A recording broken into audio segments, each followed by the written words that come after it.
You won't believe what happened to a woman who was treated like property, only to find real respect, love, and freedom in the most unexpected place.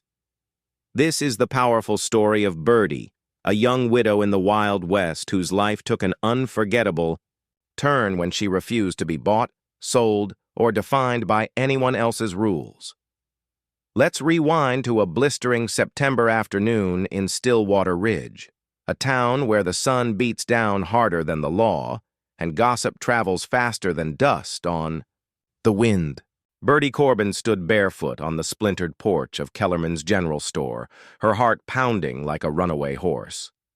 Inside, her late husband's brothers were discussing her future, but not with her. No, they were deciding how much she was worth.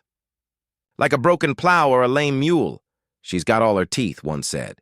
Decent cook, keeps house clean, another added. Still young enough for kids, if a man's patient. And then came the final price tag. $40 and a decent plow. Horse. That was it. Her value, calculated in coins and livestock. Bertie had spent 6 years married to a man who saw her as nothing more than a burden.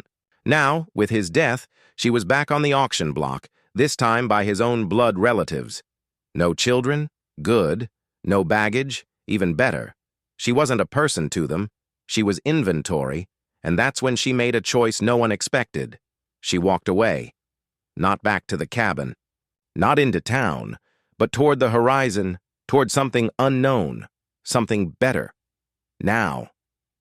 If you're watching this and thinking, man, I wish I could have seen what happened next, trust me, you're not alone.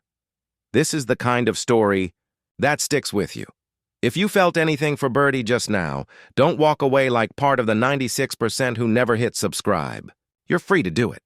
It takes 2 seconds, costs nothing, and helps stories like this reach people who need them. So please hit that button. Let's keep going. Bertie stepped into the streets of Stillwater Ridge like she was walking into a storm. The town knew her name, but not her truth. People whispered, some pitied, most judged. She passed the blacksmith's forge, where sparks flew like angry stars. Past the saloon, where piano music leaked through bat-wing doors like a fever dream. And past the small white church, where she once said vows that meant nothing. At the edge of town, near the livery stable, she saw him. Y. Wright, tall, lean, eyes sharp, but calm. He didn't stare, didn't gawk, just looked at her like he saw her. Like she was not a problem to solve or a prize to win, but a person. And maybe that's the first time in years someone had done that. That night, instead of heading home to a cold pantry bed and Norber's judgmental stares, Bertie slept under cottonwood trees, wrapped in the stars and silence. For the first time in 6 years, she chose where to rest her head, and the next morning, she woke up with a new kind of clarity. She was done playing by their rules, so she went back, not to beg, not to plead, but to ask for work. Honest work. Y didn't promise her anything except hard labor and a place in the loft, but it was more than anyone else had offered. And so, Bertie picked up a pitchfork like it was a sword and started rebuilding her life, one stall at a time. Days passed, weeks. She earned her keep. Her hands got rough, her back ached. But for the first time, the pain felt earned. Y proved to be a mystery. Quiet, steady, always there when needed, but never smothering. He fixed tack while she swept barns. He mended fences while she watered horses. Together, they built something real, something respectful. But trouble isn't far behind. Norber rode in again, flanked by Eldon Rakes and some slick-looking guy named Norris Pike. She'll do, Norris says, looking at Bertie like, she's a pair of boots he might buy. Norber boasts about legal papers and court rulings. Turns out, under the law, Bertie is still considered part of the Corbin estate until they decide otherwise. Y doesn't shout, doesn't threaten, just steps between them and says 4 words that change everything. She says no. They leave, cursing, promising revenge. But they leave. Later that night, Birdie sits in the loft, fighting back tears. Y appears with a blanket and something even better, truth. You didn't have to stand for me, she whispers.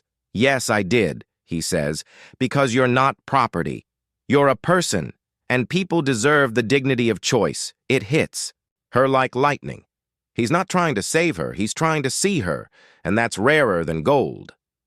As days turn into autumn, things start shifting. Moses Glay, the grumpy stable owner, notices the difference Birdie brings. Tools are in order, horses are cared for, meals appear without fuss. And why? He leaves coffee brewing in the mornings, shares his lunch without fanfare, and somehow always shows up when help's needed most. But Birdie begins to wonder, what exactly is she to him? A roommate? A worker? A passing guest? One afternoon, she overhears Moses warning why. You know she ain't your responsibility. Females like that only bring trouble. Y replies, she earns her keep. But Moses pushes further. Are you planning on making her yours? Y pauses, then says, not unless she asks. Those 4 words echo in Birdie's heart like thunder, across prairie skies. Not unless she asks. No assumptions, no pressure, no decisions made for her, just space, just choice. And that's when Birdie realizes something. She's been preparing for this moment her whole life. Learning how to recognize love when it finally showed up, not in silk and roses, but in calloused hands and quiet strength. A few weeks later, Norber returns, with official documents, witnesses, and Norris Pike smirking like he already owns her. But Y pulls out a ring and asks the question that changes everything. Will you marry me? She says yes, not because she's desperate, not because she's scared, but because somewhere between mucking stalls and fixing bridles, she found a man who saw her, respected her, trusted her. Their wedding is simple, under cottonwoods, with Moses as witness. And from that day forward, Birdie becomes more than a widow, more than a possession. She becomes herself. The town watches, whispers, adapts. Children wave, merchants offer kindness. Even the banker tips his hat. But the biggest changes happen in small moments. How Y asks before assuming. How Birdie sings while she works. How they disagree, then talk it out. Not with fists, not with silence, but with honesty. One winter evening, sitting on the porch they built together, Birdie reflects on her journey.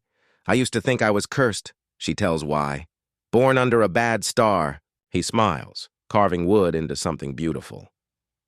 You weren't waiting, he says. You were preparing, learning how to recognize love when it finally showed up wearing work clothes instead of Sunday best. And that's the truth of it. Birdie wasn't rescued. She was seen. And that made all the difference. So here's the thing. Life doesn't always hand us fair deals. Sometimes we get sold short, sometimes we feel invisible, but sometimes, just sometimes, we meet someone who gives us the greatest gift of all, the freedom to choose. If you enjoyed this story, share it. Like it. Comment below with where you're watching from. I love seeing how far these stories travel. And if you haven't subscribed yet, do it now. Because stories like Birdie's deserve to be heard. Don't be part of the 96% who watch and walk away. Be part of the 4% keeping these stories alive. Thanks for watching. See you next time.